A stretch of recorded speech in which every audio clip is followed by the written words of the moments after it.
what's going on, y'all? T-Bob here. And Jake as well. And you're about to watch a little OTB LSU. We're going to give you all the latest, greatest between LSU football, baseball, women's basketball, softball, and everything in between.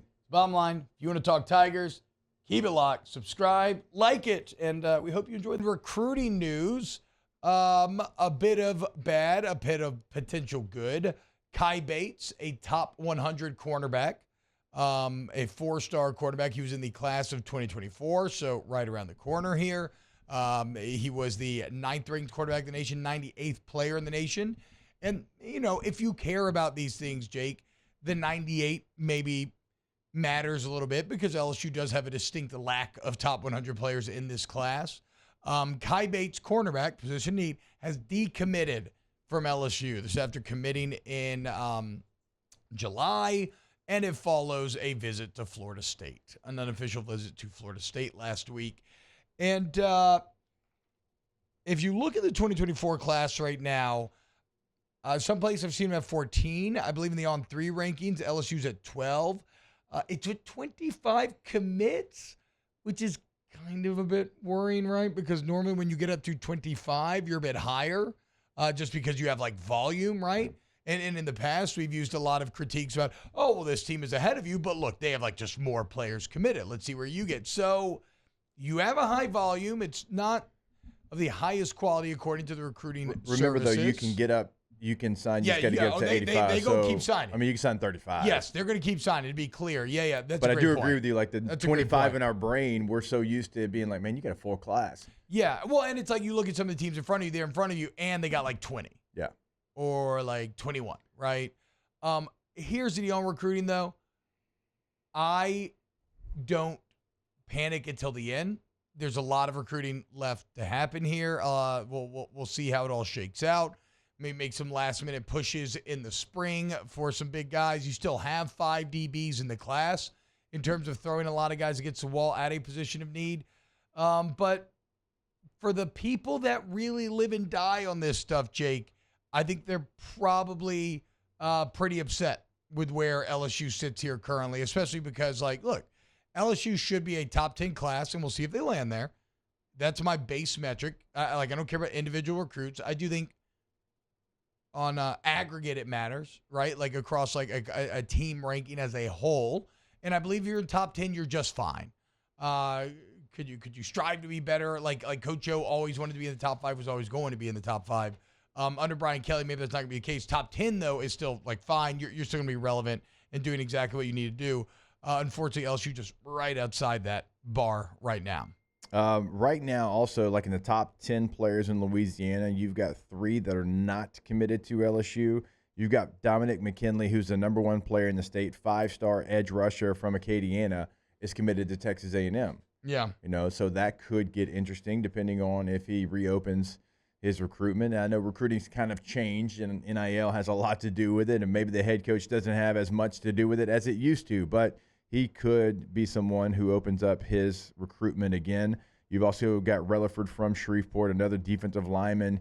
He is committed to Texas A&M. He's number 7 player in the state of Louisiana. So that's another player that potentially could come open again if he reopens his, recruitment because of Jimbo Fisher getting fired. So there's still other opportunities too within the state. Yeah, and it's interesting. I don't know exactly how they calculate this, but On3's they've been very forward thinking about trying to figure out ways of doing like estimated NIL values, and they have a stat on there that's kind of like the average NIL that each player is commanding within the class, right? And that's where you start to feel a bit of that state economy come in, as the teams that you think about being the richer teams, all their averages are like 117, like 150,000, 120. I've got it right now. Okay, yeah, give them to me. And then LSU's are what, like 64? So the average NIL for Georgia, 145. Ohio State, 145. 145,000 per recruit. Florida State, 117. Florida, 118. Alabama, 123. Oregon, 73. Texas, 120. Texas A&M, 94. Oklahoma, 69,000. Notre Dame, 78,000. Tennessee, 104,000. And then you get to LSU, 63,000. So you've got Georgia's double, Ohio State's double, Florida State is damn near double. So is Florida. Georgia's nearly triple. Alabama is basically double. Texas is double. Well, doesn't feel great.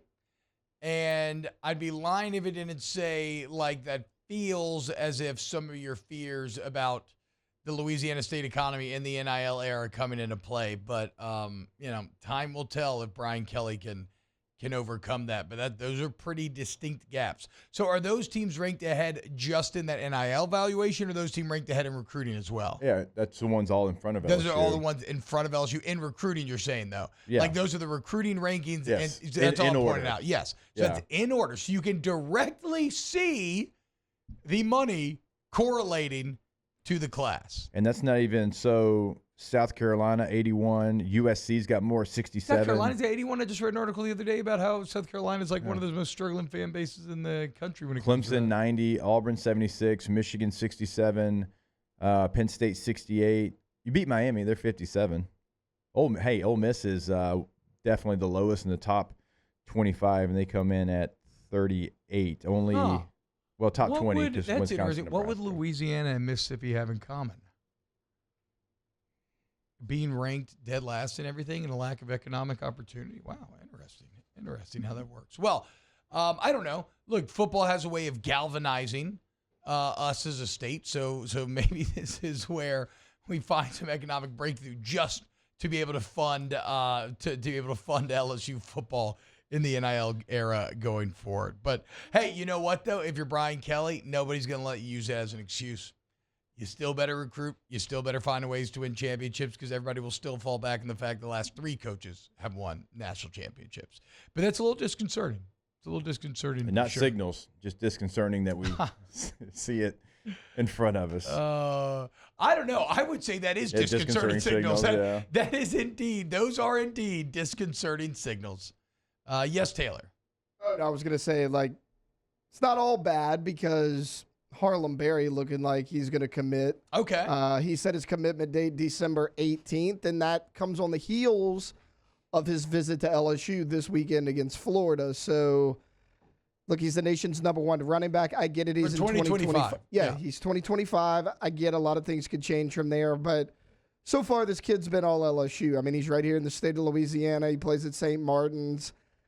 A little bit undersized, but he's putting on weight, because last year he played at 165. 2025 can be undersized. You got time to get it fixed. He's close to 180 now. Yeah, I love that. And he hasn't lost any of his speed. He's a state champ in the 100 meter and the 200 meter. Runs a 10.5 100 meter. And a lot of people are like, well, he plays at St. Martin. Their district's bad. 10.5 translates to the next level. Yeah. A 21-second 200 meter, that translates to the next level. I'm not worried about what district this kid plays in at the high school level. I mean, he could flat out take the top off of a defense in the running and passing game, because he's pretty good out of the backfield as well. Well, and for what it's worth, a lot of smoke in the street that LSU's trending very nicely with the #1 overall quarterback in the 25 class as well, Bryce Underwood.